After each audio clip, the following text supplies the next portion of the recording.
Welcome to another edition of the Paranormal Zone. I'm your co-host, Tom Spitalere. Bob will be back in a few weeks. I'm all excited. He's been out, but he will be back. So this show is about different people's views on UFOs, Bigfoot, and other cryptids, ghosts, and the paranormal, and everything that goes bump into the night. Today, we have a great guest on, Mary Shahbazi, and I probably messed that one up, but she's had experience. Shahbazi. She's had experiences with a whole bunch of stuff, and we're going to get into it. Mary, welcome to the show. Thank you for having me. I appreciate it. No, we appreciate having you on, and I'm very excited about today's show because I had done a pre-interview with this show last week, and she's had quite the experiences in life with just about everything. And most of the people we interview, they're either had some paranormal, some cryptid, some UFO or UAB reports, but never everything. So this is going to be a treat for all our listeners across the Great Divide. So, Mary, why don't you start telling us your story of what happened to you? Okay. Well, it was, I was about 7-ish years of age. So about 20 years ago. Somewhere about 62. My family moved into a tiny wood house, and we called it Old Chief's house because he was full-blood Native American. I'm not sure what tribe, but we had something in common. Our ancestors was from Georgia Cherokee tribe. Traveled down the Tier to Oklahoma reservations and listed on the Dawes Act. But Chief's house was located in the country outside. It was a town outside of Shawnee, Oklahoma, somewhere. I was too small to remember, but what I do remember is one night suddenly being out of my bed in the field behind our outhouse, which is a toilet for those that never heard of an outhouse, but with a lot of what I thought was sad, strange-looking children and parents, and just a tiny bit taller than them. The parents was almost taller than them. Mm-hmm. They were very strange-looking, and being a child, I wanted to play with them and try to teach them, play Ring Around the Rosie with me. So I never talked out loud, though. I simply thought of it. And the small beings formed a circle, and the taller ones stood outside the circle, which I thought to be a very large circle to have to run around. And I was determined to play my game, of course. And I ran around them, tapped one of the beings on the shoulder, but none of them moved, and none of them would hold hands as the game is played. So being very upset, I was very upset, and I then thought about the game Drop the Handkerchief, but I looked for something on the ground to use as a handkerchief just to find myself upset because there was nothing in the moonlit darkness to be found, and no one would hold hands. Then one of the taller beings handed me something that didn't feel like cloth nor paper, but it was flexible. So I ran around the circle of these beings and dropped a strange feeling handkerchief. But all of the little, what I thought was kids, all of them didn't move at all. So I was mad. I was frustrated. And the next thing I knew, I woke up in the house the next morning. And so right now, to this day, I believe I literally spent time in the night alone with that many gray aliens trying to play games. It's crazy. It's mind-boggling, but I now understand why they were all so bony and their heads and eyes were so huge, and I always wondered how their bony, long necks, held up their large, bulging heads. As a child, I felt sorry for them because they were all so bony and couldn't learn to play a game. So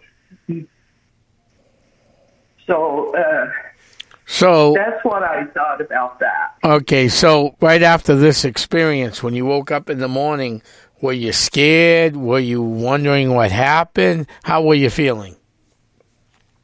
The next morning, I just started playing with my siblings. We were a family of 13, so, I was used to being around little kids. Mm-hmm.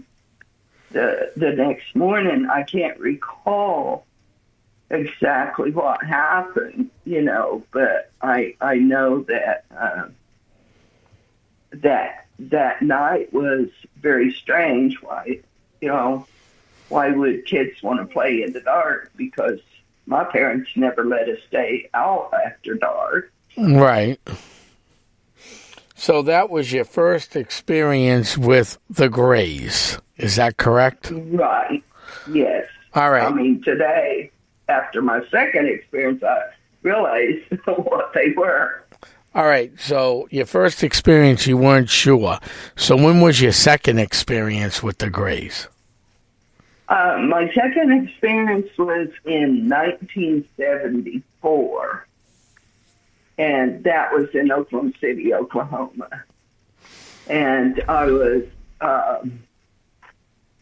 about ready to finish high school, and it's still really hard for me to talk about, but this experience. I'm pretty sure it was May 1974 because I was going to graduate high school. I was 18 years old. But Oklahoma City, and my military brother fought what he called a little goblin or a leprechaun, and he came storming out the back door telling us about that. And he said it was strong, very strong.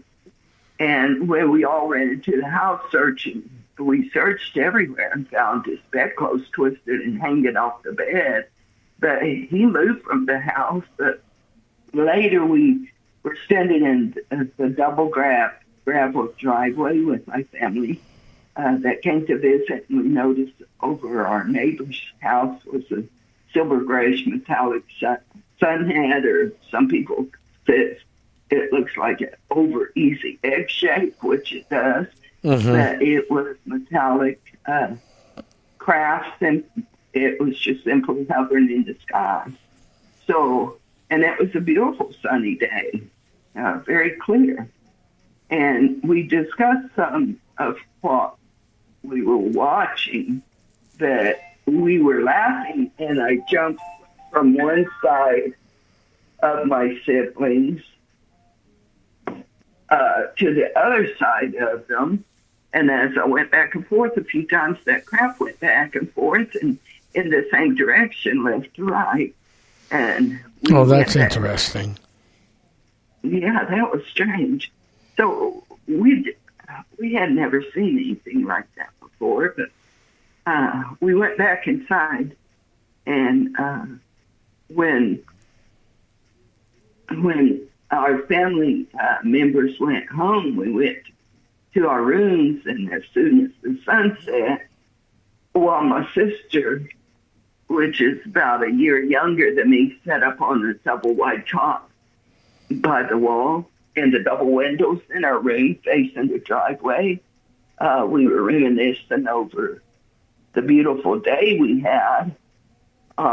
Suddenly, this came so suddenly. It was bright lights, like disco lights, like the old disco lights, flashed through the windows and just lit up our bedroom. First, we thought it was the old black and white police car with that red cherry on top flashing outside. So I told my sister to look out the window, find out what was happening. And she tried several times, but she said the lights was too bright. She couldn't see anything.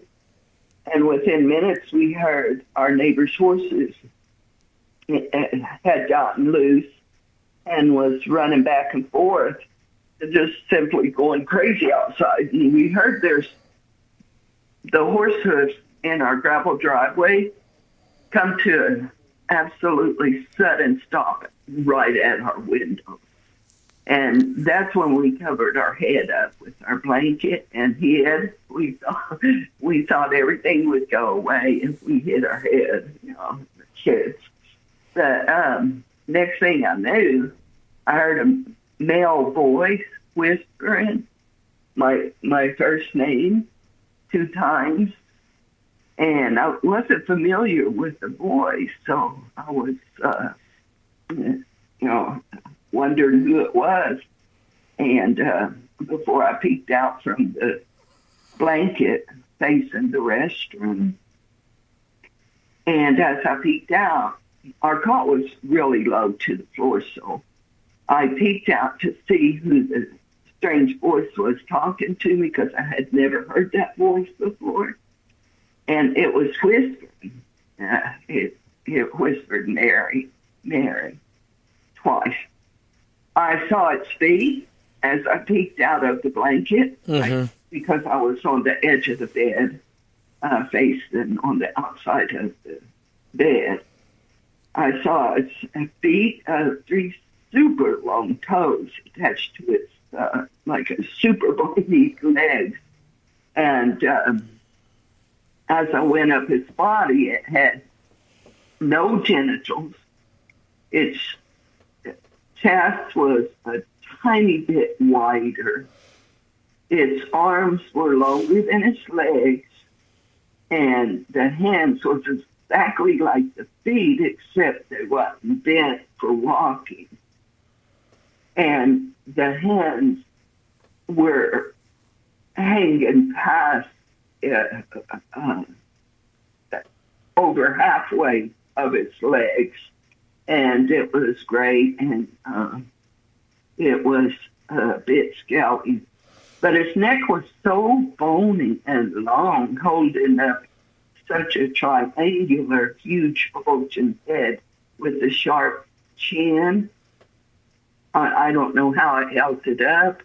A pinhole for a mouth, 2 pinholes for the nose. No ears at all. Absolutely no ears, unless there were pinholes on the side. I don't know. I didn't see that. But I couldn't see any, like, human being ears. And it had big, egg-shaped black eyes. It's a little bit hard for me to talk about it even today. It was very frightening. But the black eyes was with the lights flickering off of them through the windows. I say he because it was a male voice. Right.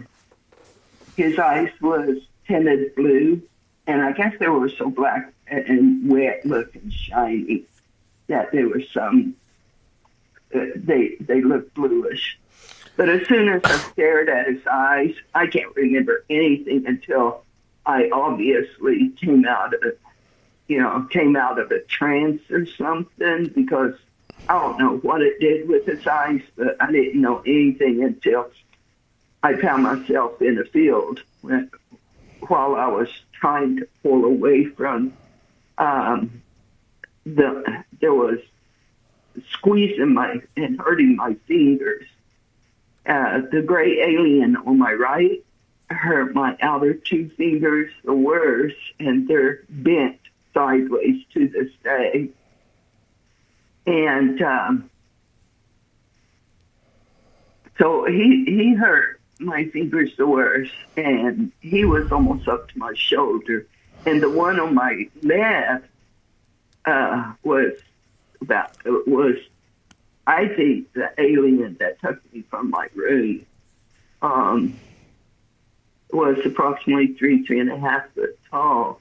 And that's the one that I believe took me from my room and was hurting my other two fingers, which ended up later spreaded. So you ended up, you were sleeping, you were in your room, and then you ended up on a ship, correct?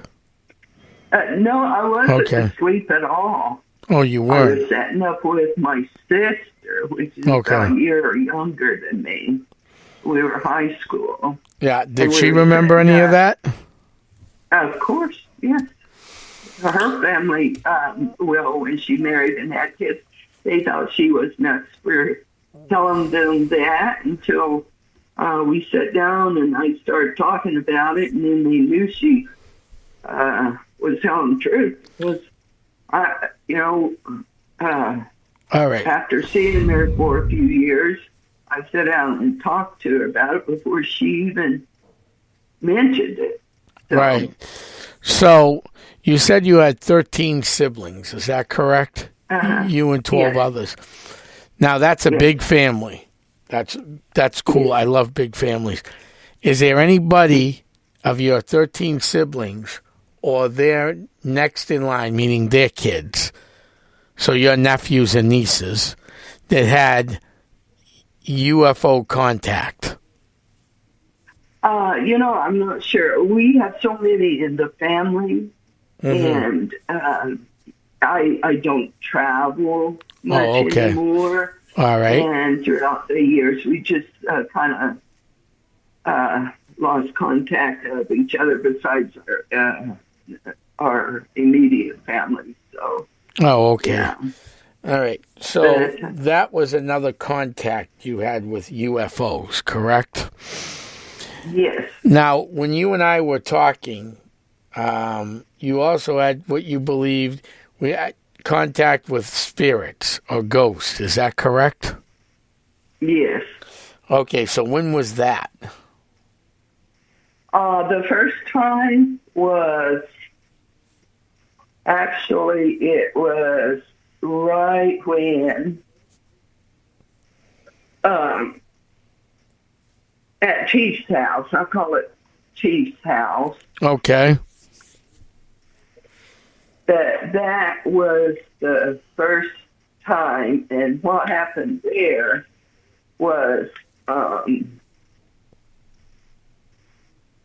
that summer was it was really a crazy summer, and that was I was about 7-ish, and that was right after the what I thought was kids, which was the Grays. Correct. I was playing with that night. But yeah, what happened was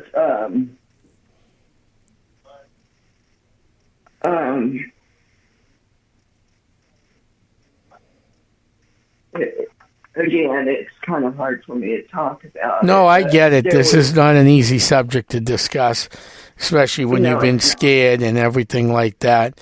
And that's what people at home or trauma. That's what people have to understand. When we have our guests on like this, there's a lot of trauma. It's reliving. It's reliving very scared moments of your life. And we are very happy that you are on talking about this. That will hopefully give other people a chance to say, hey, she can do it. These people have done it. We can do this together. And only together we'll be able to help people that have been abducted. Scientific experiments played on them. The paranormal where they get scared. Or cryptids that can be just as scary. So people listening at home, just be patient. Mary's doing a great job with this. So let's get back to Mary's story. Okay, so at that same house, our family, when we moved in there, Chief's house, there was loud chanting, beating, drums beating, and in that back field where I had played with the gray aliens as a kid, and that was behind the old outhouse.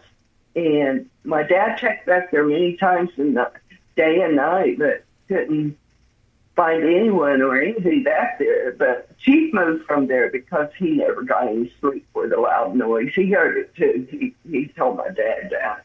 Right. And I found out later. But on a beautiful sunny day, I remember my older sister and I skipped down the path to the outhouse. And when we were inside taking care of business, the chanting and the drums started. So my sister got scared. She jumped off that stool in the outhouse, and she ran back to the house and forgot all about me. But she did that a few times in my life. But being as curious as I was, I walked around to the side of the outhouse to see what was back there. And I thought maybe to play with them, but I didn't know where they came from. But along the line of the trees were beige white Native American teepees in front of the trees, and in front of a single tree in the pasture, I saw a tribal young woman bent down, and she was engaged with conversation with a tribal child, a little boy. Her dress was the same color as the teepees, also the kid's small garment covering his manhood in front was the same color. And then I noticed to the side of the open wood fire was a four tree poles, and it was holding up a platform made of tree branches and dry straw covering it. And laying on top was a small body wrapped in white, a beigey white from head to toes. And while I was watching some men with clothes like the little boys, and they had feather bands on their head. And while I was admiring their long, glistening black hair shining in the sun, I leaned on the back corner of the outhouse. I recall thinking maybe they'll let me join their party.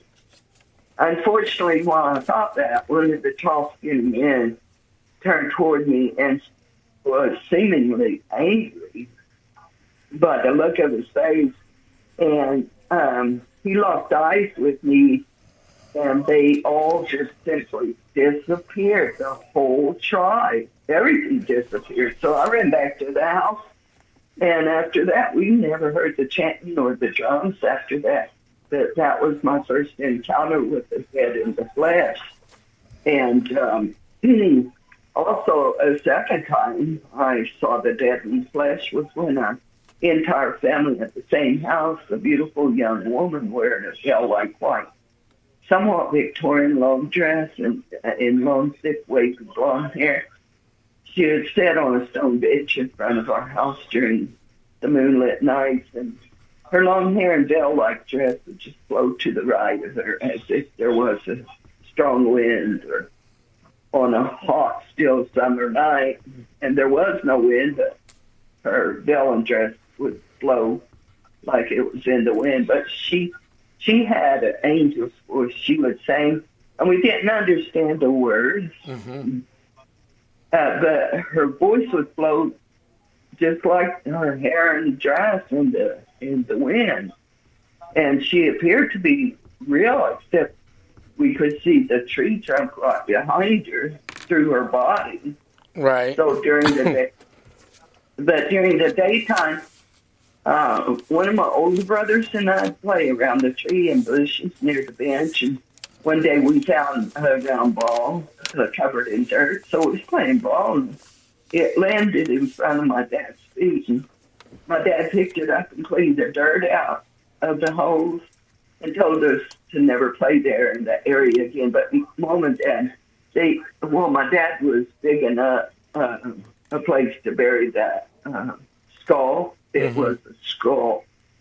And when he was digging up behind the bench under the tree to bury that skull, he found other bones. So my dad put the skull in with the bones, covered it up, buried it there, and they put flowers on it, and they said a prayer, and we never saw her again. We never saw her after that. But That That was same summer at T-South, a stranger pulls up in a small pickup and had a stone. He said he had a stone. So that obviously might have been the spirit that you found of the skull, the person whose skull it belonged to. So now so you had that contact, and then what happened? So then a small pickup pulled up to the house one day, and Mom had been praying for for a miracle to happen. My dad was an Army veteran, and he had nothing at this time. You know, the jobs were scarce, but the stranger gave us some hard foods, a few clothes, a few toys, and Army belts, 2 green wool blankets, and of course, thank God for that. But so the night came, and there was a full moon, and the biggest boys laid on the bunks against the window. The rest of us piled up on this urine-stained striped mattress on the floor. We found it at a dump outside beside a dirt road. But Mom, she'd sit on a wooden crate and read the Bible by a fishing lantern every night. And while she was reading, my mom's mouth just drops. And she stopped reading, and my brothers jumped off the bunks, and we all huddled in a corner watching a huge, tall, black ape, like, it was standing upright, but it was so tall it was bended down to the top of the windows, looking through. But we screamed at it was scary, big black eyes and a leather-looking face with its body covered in black, glistening hair shining in the moonlight. And as we huddled there and screamed, it stood straight up and took a leap off the porch and ran on 2 legs like a human into the woods. And now I'm thinking it must have been a Bigfoot. I've never seen anything like that. All right, I have a question. So you're huddled there, you see this ape-like creature. Was this in Oklahoma too? Yeah, that was at the same house. Same house in Oklahoma. Okay. Yeah. So in this house in Oklahoma, you saw Native American spirits, you saw a cryptid, and UFOs. Yes. All right. Not the UFO, but the grays. Yeah, gray aliens. Yeah. I didn't see a UFO at that time. Right. Yeah, that was my second gray alien abduction when I saw the metallic sun head is what I've been calling it. Some people say egg shape, perhaps. Yeah. And this guy, I saw 2 of those overall. All right, so let's get back to this cryptid. So you guys got scared, obviously, because that would scare anybody. You're out in the middle. I imagine your closest neighbor was miles down the road, not like today where your neighbor lives 2 feet from you or, a mile or, a third of a mile down. Absolutely. Yeah, back then this was miles away. So you're out in the middle of nowhere. You get this ape-like creature in Oklahoma, jumps on your porch, and then you scream, and you and your whole family scream. So there's 14 of you screaming, or at least some of you. And this thing takes off to the woods. Right. Now, did you ever see that cryptid again? Oh, we moved from that house. We moved to Oklahoma City. Okay, so how long before you... So after the cryptid, the UFO, and the spirit thing, when did you... That was enough, so it was time for you guys to move. Correct? Oh, yeah. All right, so now you moved to Oklahoma City. How far is that, roughly? Well, that was 1974. Right, and how far is your place you grew up in to Oklahoma City? An hour, 2 hours, 15 minutes? I'm sorry, what was the question? How long did it take? How you moved from the old town to Oklahoma City? How many miles was that did you move? Roughly. Oh, I would say 35. Well, it's out some town out by Shawnee, Oklahoma. It's little towns. Right, so Way out in the country. Right. Yeah, 35, 40 miles. So. Okay, so you moved 40 miles away. At the new house, did anything else happen to you? The new house. You just moved to. Yeah, you just moved into this house in Oklahoma City. What happened there? Yes. Okay, well, little did we know that, vengeance would follow those bunk beds. But, yeah, I think those Army bunk beds were wicked or something because at the house on 30th Street, after moving from Chief's house, the house on 30th Street, when anybody would pass the bunk beds through my dad's bedroom, because the restroom was off from his bedroom, we'd see this, we called him a monkey man. That's what I called him, but everyone else called him the devil. So anyhow. So what did this thing look like? Do you remember?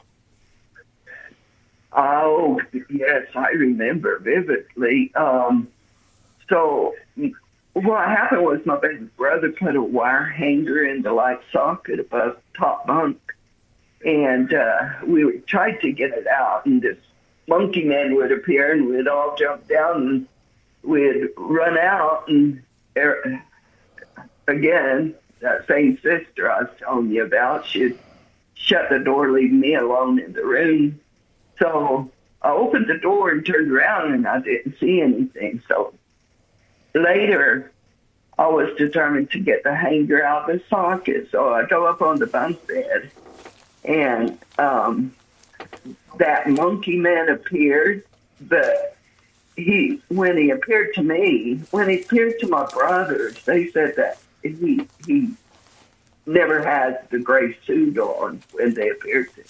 He appeared to them, and he had sat on the top bunk and hang his clawed feet off the side of the bunk. But when he appeared to me up on top of that bunk, he had a well-pressed gray suit on right in front of me.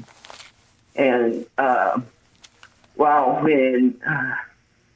when I tried to get that hanger, and I saw him, I literally threw the hanger at him, and it went right through him. The hanger went right through him, and he immediately leaped and went right through the closed cupboard door above my dad's closet.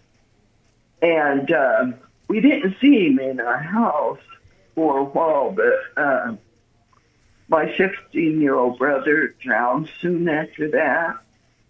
And to this day, no matter where I move, if I see him, usually in a rocking chair with a suit on, then that person in that house passes away. I've seen him across the street in front of our house in Shawnee, and the Native American man passed away. Just 4 years ago, maybe. I saw him the house in a chair. So you're still seeing these spirits today, the monkey spirit and the Shawnee. I see. Yeah, so I call him the monkey man, but I see him in a rocking chair, sitting in a tree or sitting on top of a house, and the neighbors pass away somehow. It's like a warning or something. So this spirit that you're seeing is the spirit of death, you think? Yeah, I think so. I believe so. And, I have dreams of people that is born into our family. I see my grandchildren, and they're born into the family. I saw my first son before he was born. I also have dreams of people that's going to pass away in our family.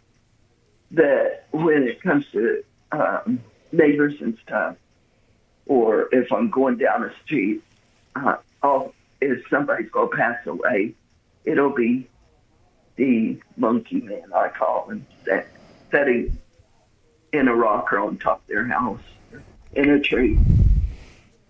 So, waiting to collect the spirit of the soon-to-be deceased. Very, very interesting. So we got you with the monkey man. Also drink. Yeah. I'm sorry. Go ahead. That's right. We got you with the monkey man. We got you with UFOs. We got you with the ghost. Now, in our conversation we had, you talked about Men in Black, if I remember correctly. Oh, yes. Now, when did that occur? That was with the second great alien abduction. And when I was telling you, I was sitting up on the bed talking to my sister, and then, we got scared, and I peeked out from under that blanket because I heard a voice I hadn't heard before in our house, and it was that great alien whispering to me, and I explained what it looked like. So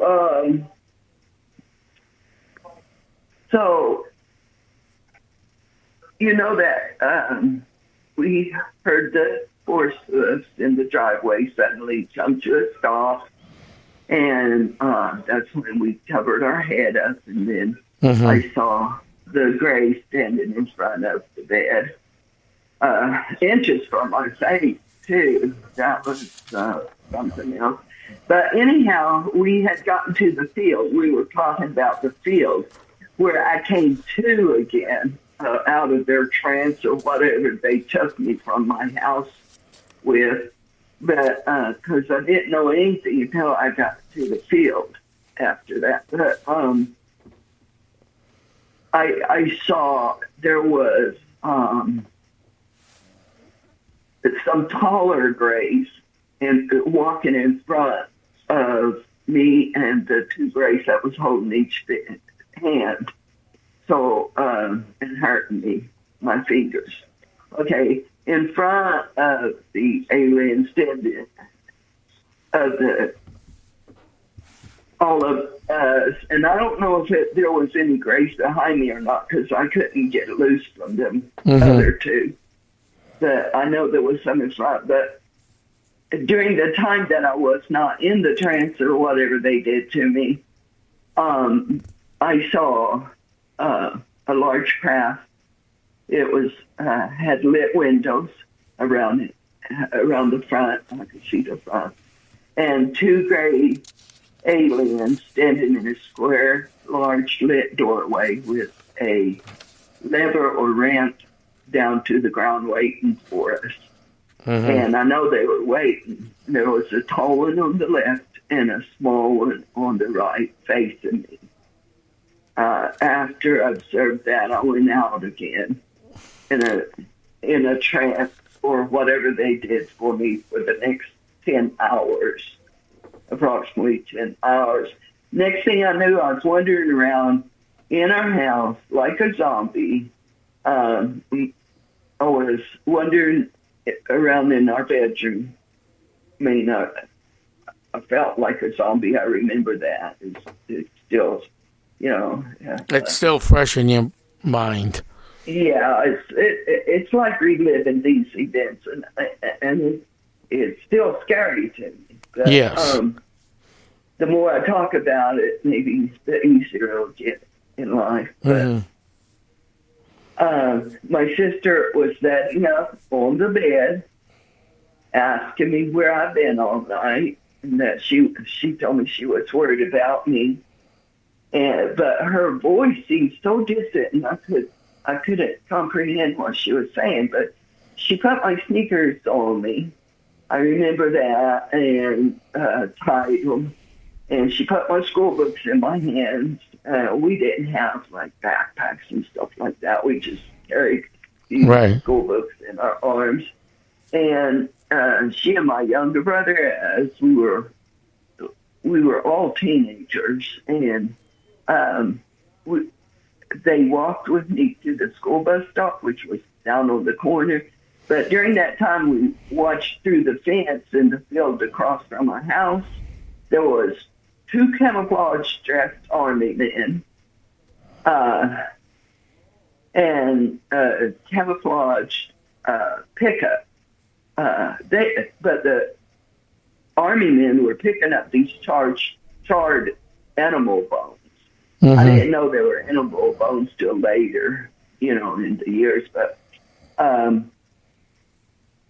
so they were picking them off the ground.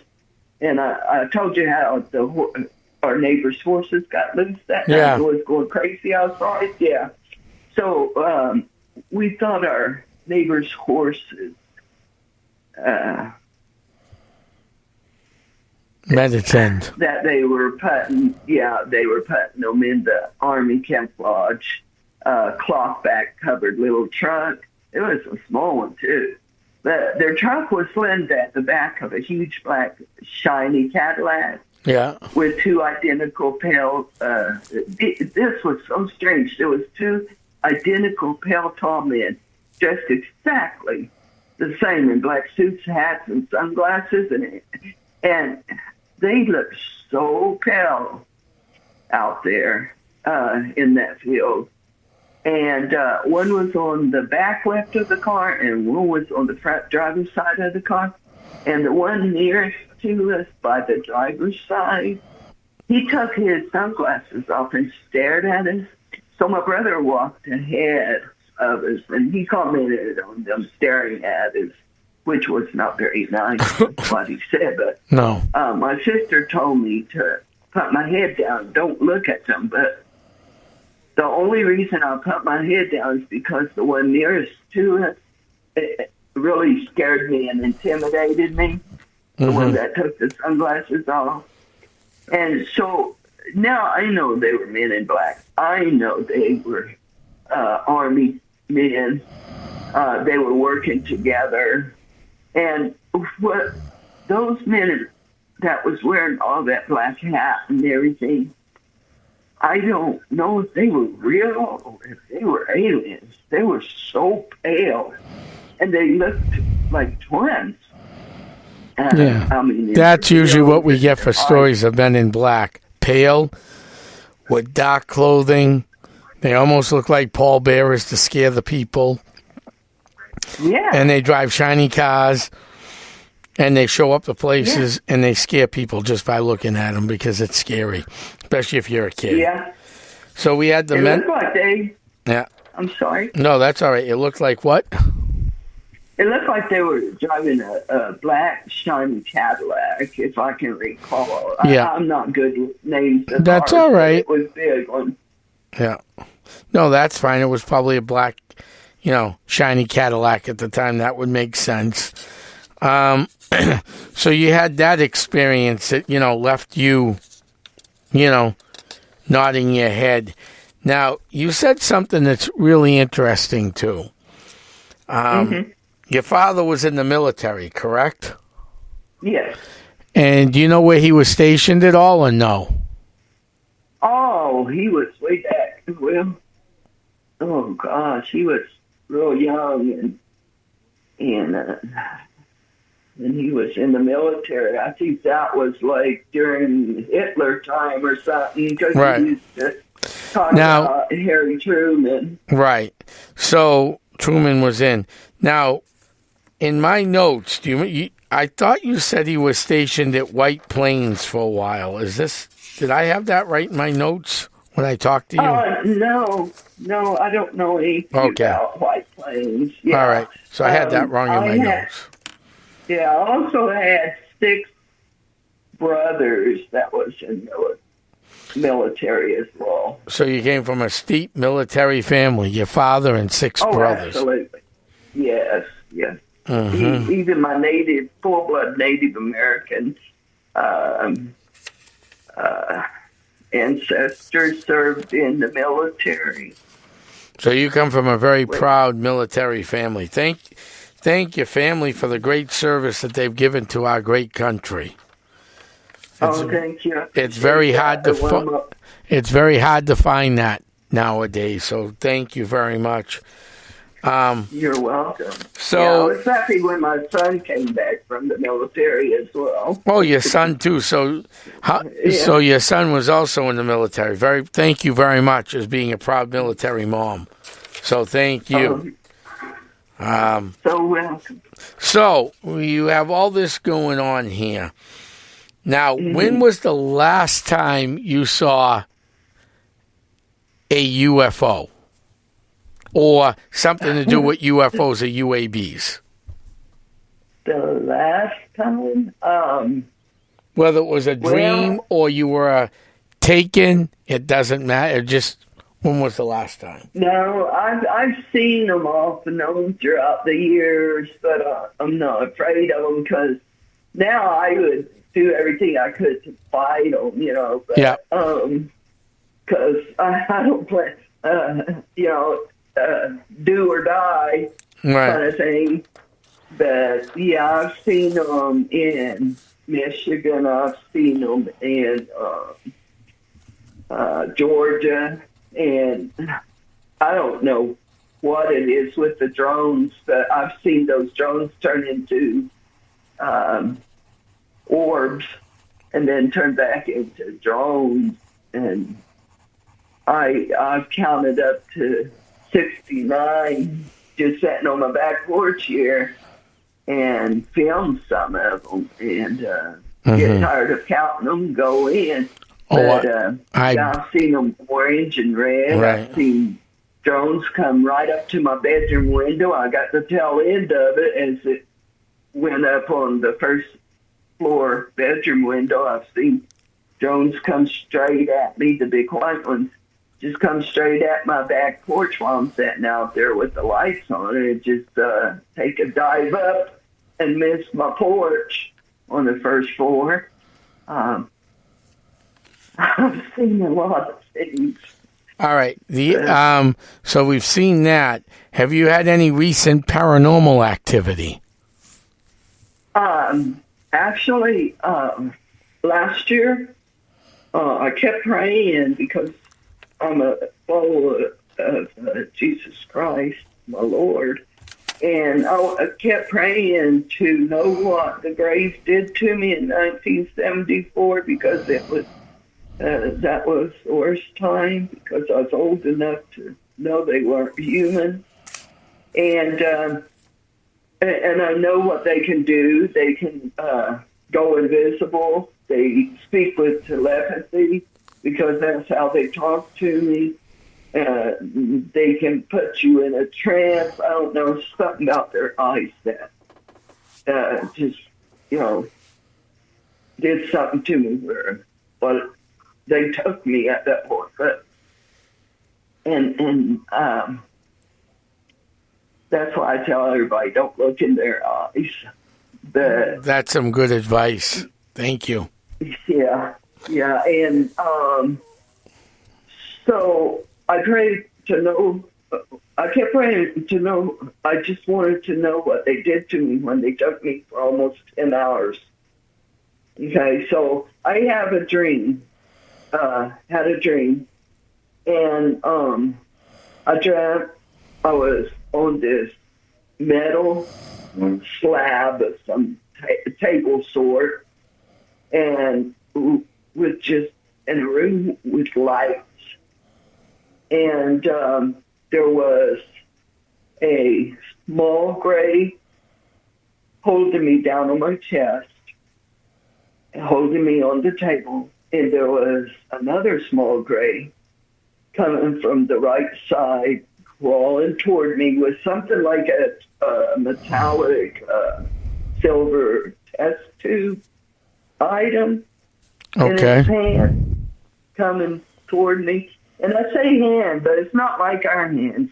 from what I've seen on all of the graves, was only 3 long fingers, and their fingers are like so bony and knuckly, and like they're like scary. Well, if I'm looking at my own fingers, I would say 4 times at least longer than my fingers. Wow. So yeah, their toes are the same. And they don't have like a real heel. It's just a little pointy thing like goes to their leg. That I don't know. It's that's why I painted the picture on Fine Art America. Right. Yeah, let people know where they can find your artwork too. Yeah, that's fineartamerica.com and also pixel.com, and just Google my name and take off the filters, and you can see the grave that I saw the night that it took me. Actually, it was just sundown, and it took me. So, yeah. All right. So with your experiences, okay, I have a question to ask you. You don't have to answer it, okay? I have a good friend of mine. I won't mention her name. She's also a UFO researcher. I don't usually use the word UAB, just so you know that, okay? To me, they're all the same thing. She's a UFO person who actually felt one morning, woke up with pain and everything and sickness, and finally went to a doctor. And the doctor said, "You're pregnant." And she turns around and says, "There's no effing way, this, that, and the other thing. I haven't had sex in over a year." Well, we all know how babies are born. I mean, this is an adult show, not a X-rated show, but an adult show. Then one morning she woke up in a pool of blood. She went to the doctors, the hospital, and the baby was gone. So do you think that Greys, since that's who you dealt with, are coming to this planet for reproductive reasons? Because she's actually seen her kid on the planet. Okay. That's a really good question. I thought about it over the years. And from me holding them squeezing my fingers, and feeling the clammy hands they have, and seeing their somewhat scaly gray bodies. So what I'm thinking is, if you take the shell off of 1,000-year-old turtle, okay? Yep. And you stand that turtle upright. Okay. And say it evolved to where it could walk upright. Yes. And because of the looks of their eyes, the big wet-looking eyes, and the pinholes for mouth, nose, etc. If you did that, and they evolved, because there's some turtles that's thousands of years old. Correct. And they can go in the water. They can live in the water. They also come on land.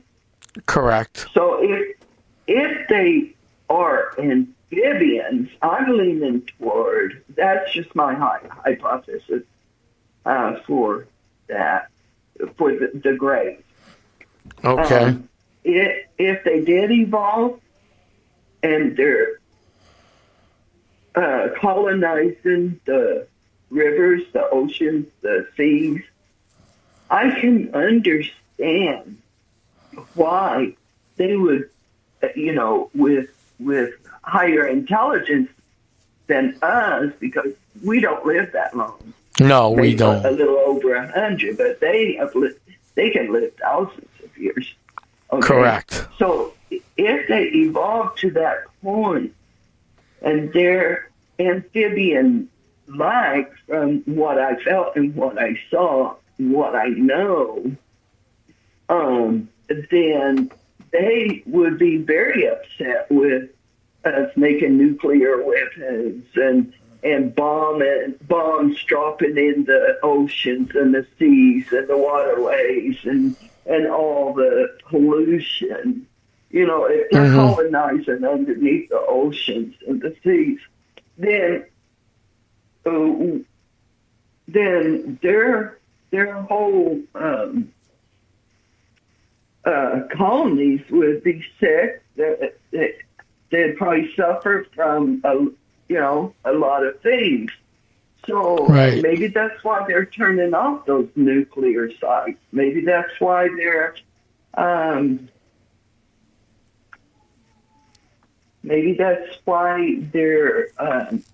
the drones. I don't get for 1 minute that the drones are from our federal government and authorized, because of the sheer fact that they're not just in our country; they're all over the world. They've been talking about drones everywhere. So why would our federal government authorize for our drones to go to other countries? Right, exactly. You know, it's just, a simple logic, would tell people that, if you think about it. No, you're right. So, I don't know. It could be, and since those drones can turn to orbs and orbs to drones, and they can give off light, they can give off, or they can just go dark, or they can maneuver in strange ways, which I've watched them all the time in my backyard do that. And it's, it's just shocking things that makes a person understand that logically we're not being told the truth about things. Right. And we've never been told the truth about things, from Roswell to Rockingham County in New Hampshire, to Maine to Florida back to California. We've never been told what really is going on. Now, if I can remember correctly, you wrote a book, correct? Yeah. All right. Yes, I did. We're wrapping up the show soon. We're going to have you back on, but let's talk about your book for a few minutes and where people can find this great book that you put your life into. Okay. There's still some things that I didn't put in there because of the fact that when they publish books, a new writer has to pay for every page that is published. Right. And it's expensive. So I don't know that my book is even being sold, because my contract ran out about a year ago, and I wasn't about to pay to have it put back in the typeset. But yeah, the book is Steward of God's Mysteries. And what they have told me is that it's a fascinating look into my personal experiences with the seen and unseen, and a powerful personal testimony that examines unexplained phenomena. They also said that it's a compelling account that will, with the spiritual experiences, the visions, the manifestations, and that it would shock and challenge readers' understanding of God as well, because I did write about being baptized with the Holy Ghost and the Holy Ghost driving my car, saving my life, and much more. But just Google my name and it'll lead to my artwork as well as my book. So for our great listeners all across the world, you want to Google Mary, Shabazi, Shahbazi. Is that correct? Yes. So one more time, Mary at Shahbazi. And I've Googled her name and found that great artwork that she did, and from her recollection. And if you find her book, I've seen her book online. It's a great book. It will be a great read. I'm going to order it myself because I'm actually going to invite Mary back on, because let me tell you, she just didn't even crack what's gone on in her life with UFOs, the spirit world, the spiritual world, and everything else. So, Mary, I want to thank you for coming on tonight and putting your story out there. We do appreciate that. Well, thank you so much for having me. And I'd also like to thank Mr. Kohler for recommending me. And also John and Nancy D'Souza. Nancy, actually, she's a MUFON investigator, and she's the one that I talked to for so many hours for so long over the years. And she's the one that talked me in and persuaded me to write the my book of True Testimony. Right. Yes. So make sure you find her book, because that's her life experience. We're going to have Mary back on. I want to thank everybody for tuning in tonight, and Mary for being a great guest. I want to thank everybody who's tuned in from Russia, from Europe, from Egypt, from all over the UK, across the big lake. I want to thank everybody. And now it's time for me to sign off. This is the Paranormal Zone. Check out our old podcast on Lawrence Community Access TV's YouTube page. Please check out some of the old shows we've had. We've had a lot of great guests on. We've enjoyed it. We're going to continue. This was our 50th episode, Mary. 50th episode. You were the guest.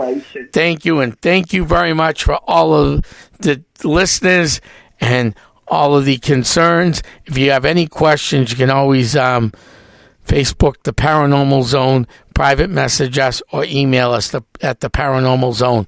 So thanks again. Good night. I'm heading back to my crypt.